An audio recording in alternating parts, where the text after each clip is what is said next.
अच्छा जी, ये मैंने आपको कहा था ऑप्शनल है, लेने आपने ये ले लें, लेक्चर नहीं लेना ना लें। सवाल देख लें इसमें जो मैं करवाने लगा हूँ। IFRS 9 निकालें जी।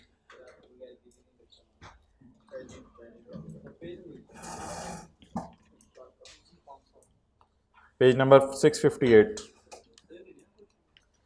ऑन यकम जनवरी 2001 Ajeeb Pankha has following capital and reserve balances. साल के शुरू में share capital, share premium, retained earnings. On यकम जनवरी एन इशू ऑफ, यार ये मिटाओ और ये इसी भी चलाओ, आके ये वाला चला दो। An issue of 8 lakh 1 lakh 8%। ये 8% कूपन रेट होगा या इफेक्टिव रेट होगा?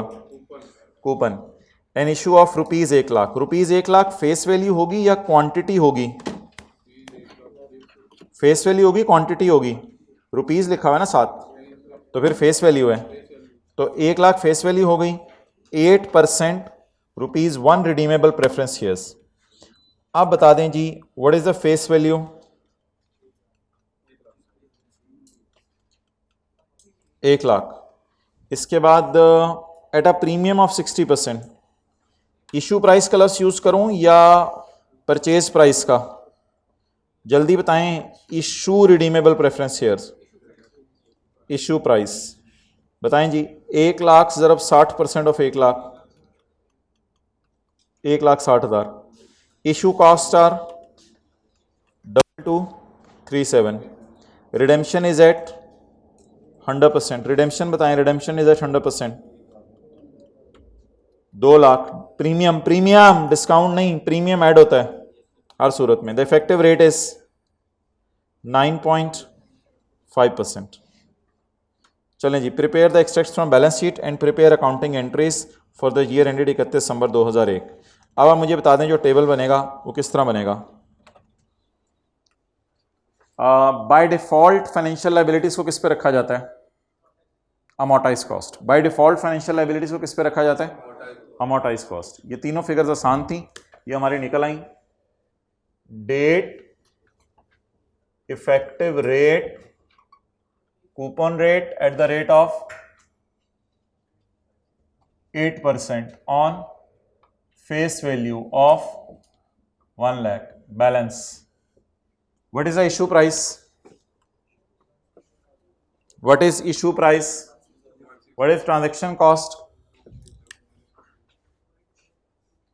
1,60,000 minus 2237 जी 1563। थोड़ा थोड़ा याद आ गया? अच्छा जी। अब 31 दिसंबर 31 दिसंबर जी। Face value 1 lakh, coupon rate 1 lakh into 8%, 8,000। 1,57763 multiplied by 9.5%, 14,987। Carry down 4,750 तो नहीं होगा, 3 माइनस 0 है, ठीक है। चलें जी, इसकी entries. Cash debit, financial liability, redeemable preference share 15,7763। Interest expense debit, financial liability credit 14,987। Financial liability debit 8,000।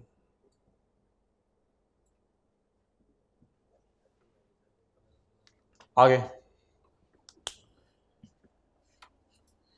Issue of 3 lakh ordinary shares at a price of 1.3 पर share. Issue cost per 20,000। तो ऑर्डिनरी शेयर्स इशू किए हैं 1.3 पर share के एतबार से। Face value ऊपर 1 दी हुई है। ऑर्डिनरी शेयर इशू करने की एंट्री, शेयर इशू करने की एंट्री जी। कितने शेयर्स? 3 लाख ज़रब 1,390,000। और ये आसान सी फिगर है, 3 लाख और 0.3 से मल्टीप्लाई करके 90,000। एक चीज़ करवा रहा हूँ इसके साथ, जिसके लिए ये सवाल करवाया है। शेयर प्रीमियम अकाउंट में बैलेंस कितना है इस वक्त? नहीं, ओपनिंग ओपनिंग ओपनिंग ओपनिंग कितना है? 2 लाख। इंक्रीज कितनी आई इस एंट्री की वजह से? ओपनिंग कितना था?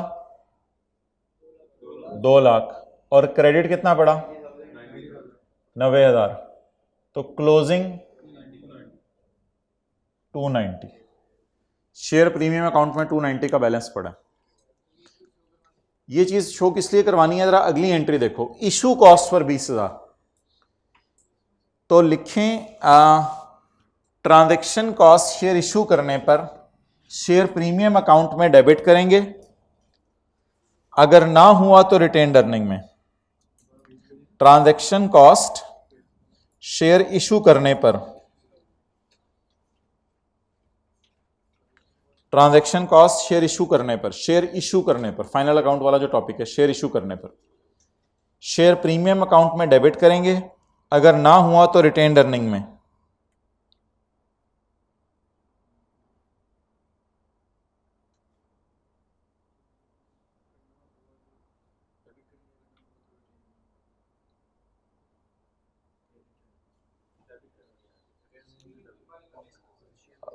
हाँ, कंपनी लॉ में थोड़ा ऐसा लिखा हुआ है कुछ।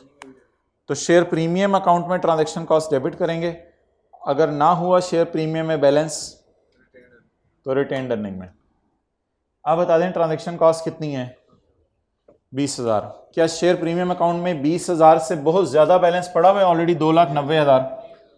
तो बस फिर डेबिट कर दें। Share premium account debit, cash credit. Share issue करने पर ट्रांजैक्शन कॉस्ट को आप पहले कोशिश करेंगे शेयर प्रीमियम अकाउंट में डेबिट करने की, अगर उसमें बैलेंस खत्म हो गया तो रिटेन्ड अर्निंग में। नहीं, ये नहीं करवाया हुआ पहले, शायद FR 1 में किया हो कि नहीं किया हुआ।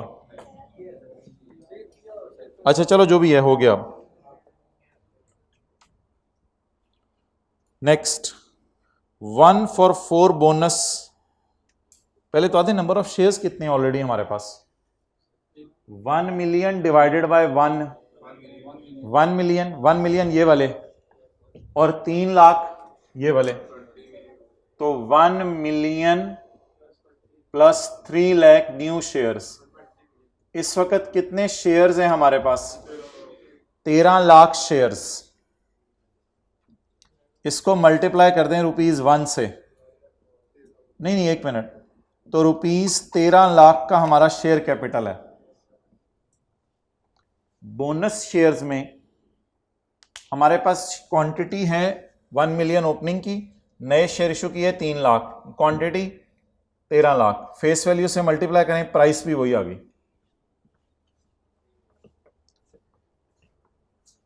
1 for 4 का मतलब लिखें 1 divided by 4। 25% bonus share issue किए हैं, 25% बोनस शेयर इशू किए हैं by first utilising the share premium account. वरना इसकी एंट्री भी हम रिटेन्ड अर्निंग में करते, बोनस शेयर की एंट्री रिटेन्ड अर्निंग में कर दीजिएगा। कहते हैं by first using share premium account. एक बात याद रखिएगा, जब भी बोनस शेयर इशू हो तो शेयर कैपिटल क्रेडिट होना ही होना है। अब डेबिट क्या होना है ये देख लें। शेयर कैपिटल क्रेडिट होना ही होना है। डेबिट या होना है RE या शेयर प्रीमियम, ये लिख लें। जब भी शेयर इशू होंगे शेयर कैपिटल क्रेडिट होना ही होना है। फड्डा किस में है? क्रेडिट में या डेबिट में? डेबिट में। तो डेबिट में अब वैसे लिखें सवाल साइलेंट होता तो हम रिटेन्ड अर्निंग डेबिट कर देते। ये तो बोनस शेयर है ना, ये तो ट्रांजैक्शन कॉस्ट नहीं है। सवाल हाँ वो मैं भी देखता हूं। सवाल साइलेंट होता तो हम रिटेन्ड अर्निंग डेबिट कर देते।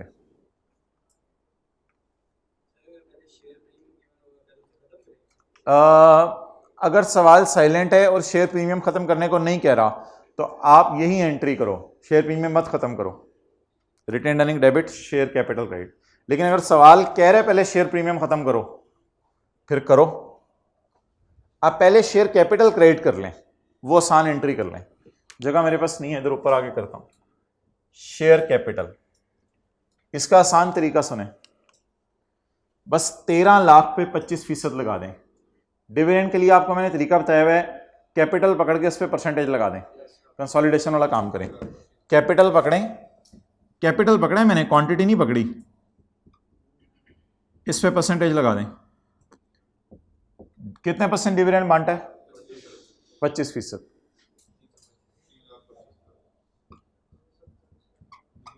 अच्छा, अब इस एंट्री के बाद शेयर प्रीमियम में क्रेडिट कितना पड़ा था ऑलरेडी, डेबिट कितना पड़ा, तो क्रेडिट कितना पड़ा रह गया, 270। अब शेयर प्रीमियम को फर्स्ट यूज करें, प्रायोरिटी, प्रायोरिटी शेयर प्रीमियम को दें। शेयर प्रीमियम डेबिट कितने से, और बैलेंसिंग 55,000।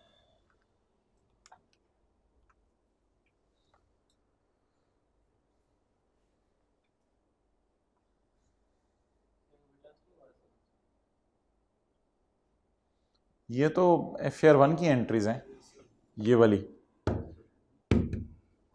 और ये फाइनेंशियल लायबिलिटीज की। बस ये एक नई एंट्री, ये भी शेयर इशू करने वाली एंट्री तो आसान सी है, ये शायद नई एंट्री बस, और क्या। अच्छा,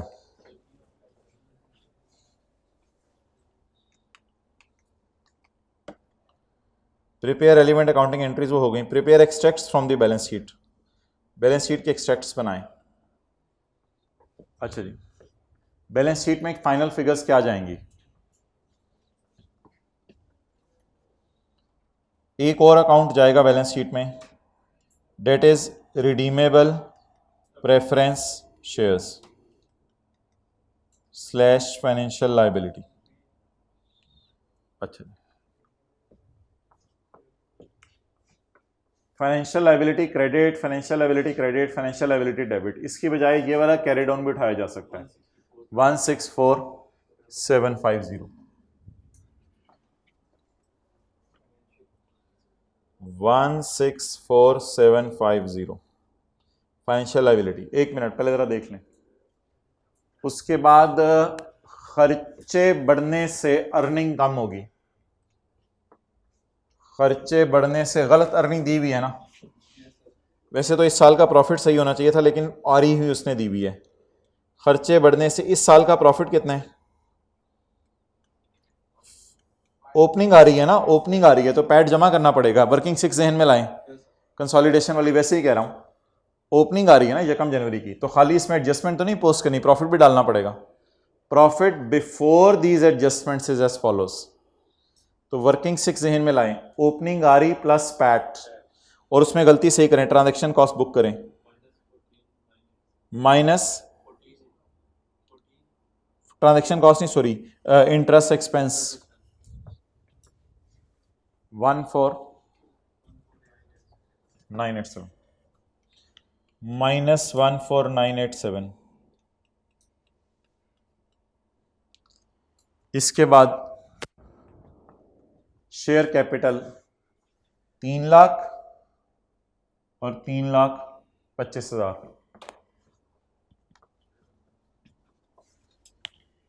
जमा 3 लाख जमा 3,25,000। शेयर प्रीमियम जमा 90 माइनस 20 जमा 300, सॉरी माइनस 270, इग्नोर, जीरो ही आना है बैलेंस में से, जमा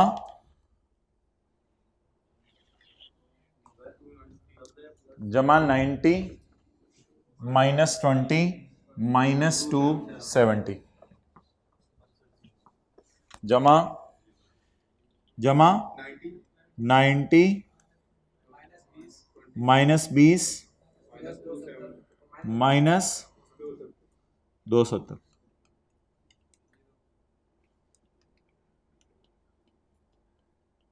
तो ये चार चीज़ें आ जाएंगी 164,750, एक ये आ जाएगा, ये ज़ीरो आ जाएगा, ये खुद निकाल लीजिएगा। तो ये एडजस्टमेंट्स पोस्ट होंगी रिटेन अर्निंग में। हाँ, रिटेन अर्निंग डेबिट हो रही है 55 से,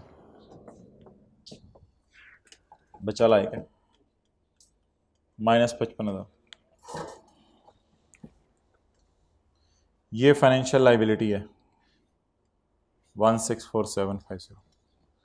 so it will be final picture.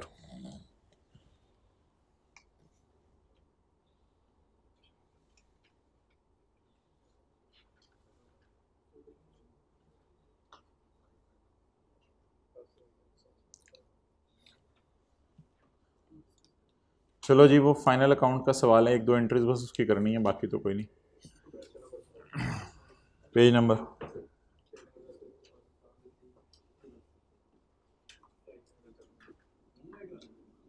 हाँ जी, मूनलाइट वाला 653।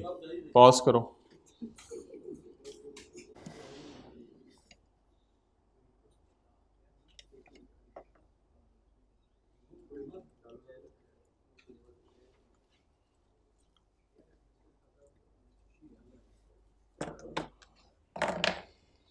अच्छा जी, following as a summarise trial balance of Moonlight. इसमें जी on 31 March 15 MPL made a bonus issue of 1 share for every 6 held. तो डिवाइड करें 1/6, जैसे अभी किया था 1/4, तो 16.6667% बोनस शेयर इशू हुए हैं on 31 March 15। MPL made a bonus issue of 1 share for every 6 held. The issue has not been recorded in the books of accounts. Share capital का बैलेंस देखें कितना है। शेयर कैपिटल का balance, भाई ये कैसे पता चलता है कौन से अकाउंट्स ओपनिंग है? देखो, डेफर्ड टैक्स लाइबिलिटी का अकाउंट, अकम्युलेटेड डेप्रिसिएशन का अकाउंट और प्रोविजन फॉर डाउटफुल डेट का अकाउंट, ये आमतौर पे ओपनिंग होते हैं। और अगर डेफर्ड टैक्स के साथ ओपनिंग ना भी लिखा हो, नीचे टैक्स वगैरह के रेट दिए हों, तो इसका मतलब है फिर ये ओपनिंग है, हमें क्लोजिंग खुद निकालना पड़ेगा। इसी तरह कमर डिप्शन के साथ ओपनिंग ना लिखा हो लेकिन नीचे डिप्शन के रेट वगैरह दिए हों, तो फिर हमें डिप्शन खुद निकालनी पड़ेगी, इसका मतलब है वो ओपनिंग बैलेंस है। अगर ट्रायल में डिप्शन एक्सपेंस भी आ रहा है, कमर डिप्शन भी आ रही है, तो फिर तो वो क्लोजिंग बैलेंस है। अच्छा जी, इसको मल्टीप्लाई करें शेयर कैपिटल से, 1200 रुपीज़, 1200 मिलियन जी। क्या आ गया?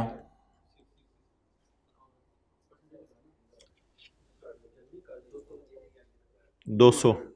एंट्री बताएं। ये एंट्री डायरेक्ट होगी statement of changes in equity में। क्या एंट्री होगी statement of changes in equity में? Retained earning debit share capital credit, direct statement, ना P&L में जाएगी ना बैलेंस शीट में।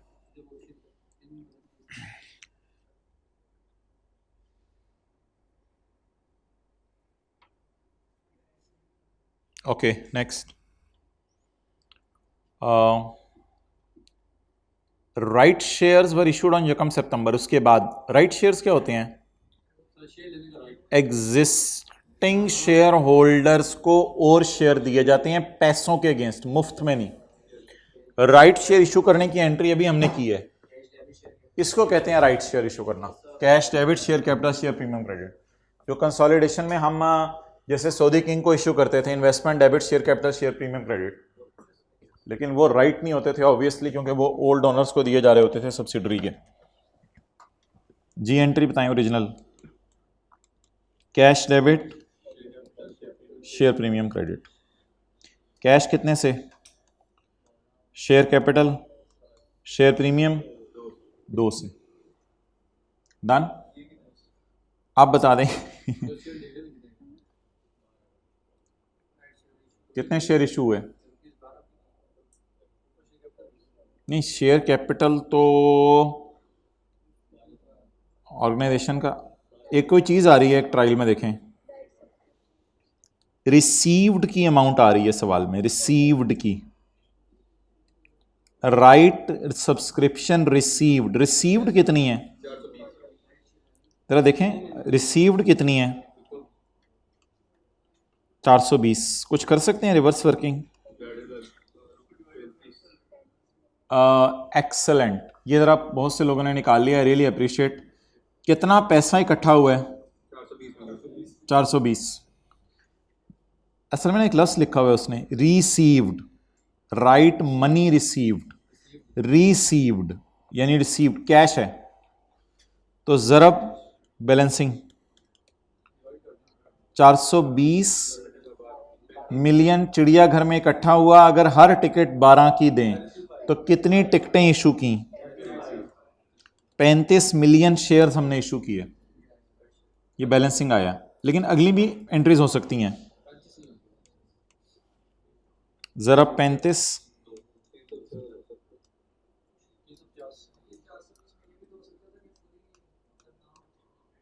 रिसीव्ड लिखा हुआ ना यार, बस रिसीव्ड, पूरे रिसीव्ड से मुराद ये नहीं कि शेयर कैपिटल वाली अमाउंट होगी, रिसीव्ड।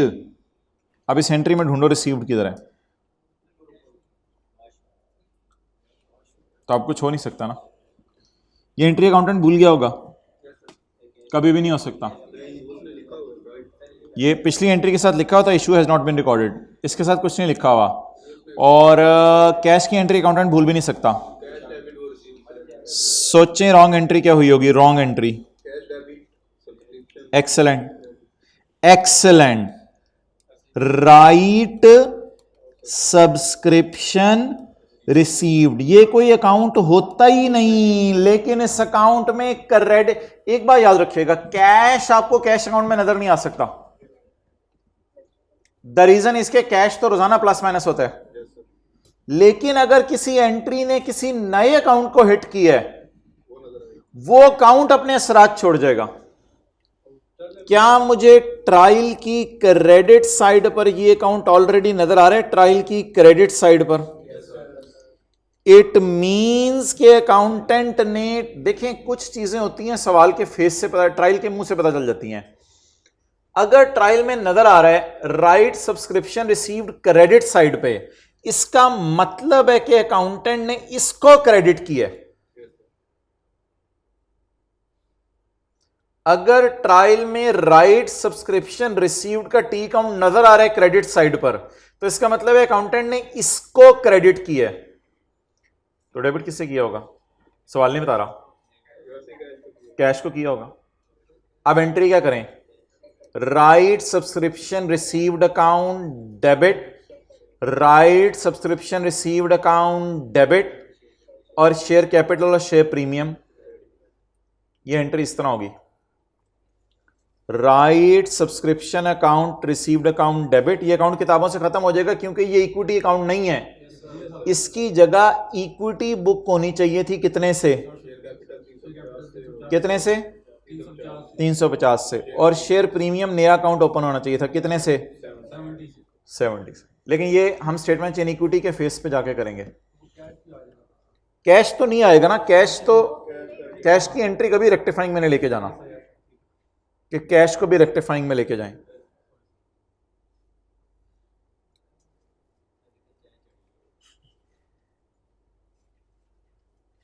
ओके, इसके बाद एक एडजस्टमेंट थी प्लांट की डेप्रिसिएशन की, पॉइंट 3 में।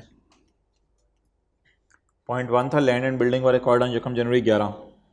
The cost of land was 600 on यकम जनवरी। A professional valuer valued them at 1840 with no change in value of land. तो लैंड की कॉस्ट कितनी आ रही है? टोटल 2600 है। 2600 में बिल्डिंग की कॉस्ट 2000। तो रिवैल्यूएशन कब हो रही है? ऑन यकम जनवरी, साल के पहले दिन। तो बिल्डिंग की बुक वैल्यू निकाल लेनी थी। कैसे बिल्डिंग की बुक वैल्यू निकालनी थी? 2000 minus 400। What is the book value of building? 1600। 1600 को पकड़ना था और 1600 को पकड़ के आपने 1840 से कंपेयर कर देना था। और उसके बाद डेप्रिशिएट करना था। इसमें पहले फर्स्ट रीवैल्यू होगा, देन डेप्रिशिएट होगा, और जब डेप्रिशिएट बाद में होगा तो फिर सरप्लस रिटेन्ड अर्निंग में भी शिफ्ट होगा। तो वो रिवैल्यूएशन की नॉर्मल सी एडजस्टमेंट हुई भी है, वो आपने देख लेनी है। अच्छा, लाइफ बताएं डेप्रिसिएशन निकालते हुए क्या लेनी थी। Estimated life at acquisition was 20। Excellent, 16 लेंगे। वाई 2000 को अगर मैं डिवाइड करूं 20 से तो एक साल की डेप्रिसिएशन 100। तो साल के शुरू में ये कितने साल इस्तेमाल हो चुके हैं? 4 साल। तो 400 डिवाइडेड बाय 400 सारे सालों की डेप्रिसिएशन है, मल्टीप्लाइड बाय एक साल की डेप्रिसिएशन। तो 4 सालों की डेप्रिसिएशन निकल चुकी है। तो 20 माइनस 4 16 साल रह गए हैं। यहां से भी निकल आता है कि यकम यानी 11 को खरीदा था, लेकिन मुश्किल तरीके से निकालना ज़्यादा बेहतर है ताकि वो याद रहे हमें अगर कभी पेपर में आ जाए।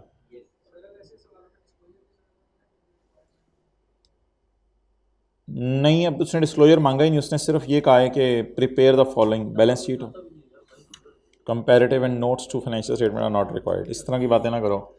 Tax charge for the current year after making. अच्छा, ये कोई ऐसे टफ सी एडजस्टमेंट है, इसको छोड़े पड़े, इतनी कोई इंपॉर्टेंट नहीं है। आधी पिछादी ये भी सही होगी थी बच्चों की। ऐसे ही हर सवाल में कोई ना कोई एक पंगा होता है, उसकी वजह से हम नॉर्मल सवाल को कहलाएं। Tax charge for current year after making all adjustment is 37। ये कौन सा टैक्स होता है? Current tax. जो एस्टीमेट जिसके साथ लिखा होता है ना, ये करंट टैक्स होता है। आफ्टर मेकिंग ऑल एडजस्टमेंट, सीटी debit, provision for tax credit loss use कीजिएगा, पेपर में अब आप बड़े हो गए हैं। 37 provision for tax, current liabilities में एक लाइन आइटम आएगा प्रोविजन फॉर टैक्स 37 से। अच्छा, अब आप मुझे ये बता दें कि डीटीएल का बैलेंस कितना आ रहा है ओपनिंग। डीटीएल का ओपनिंग बैलेंस कितना आ रहा है? लाइबिलिटी या एसेट? लाइबिलिटी आ रहा है कितना? 22। यकम जनवरी 15, broad down 22। The timing differences are estimated to increase by. Timing differences होते हैं टेम्परेरी डिफरेंसेस, परमानेंट वाले नहीं। The temporary differences related to tax are estimated to increase by 80 over the last year. ये carried on नहीं है।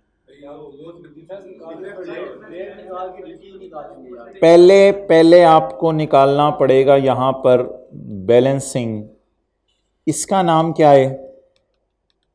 DTL। तो इसके बाप का नाम, इस TTD को कहते हैं टाइमिंग डिफरेंस या टेम्परेरी डिफरेंस। ये बताएं आप ओपनिंग कितना है? 22 डिवाइडेड बाय 35 मल्टीप्लाइड बाय 100, 62.86।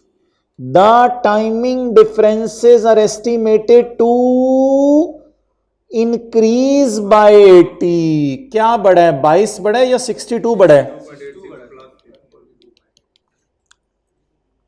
इसका मतलब है कि 62.86 नहीं यार, वो ना यहां कुछ ना करना, इंक्रीज बाय इतने।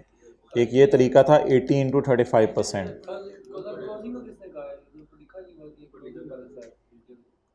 इसके साथ तो लिखा हुआ है ना जो ओपनिंग बैलेंस है।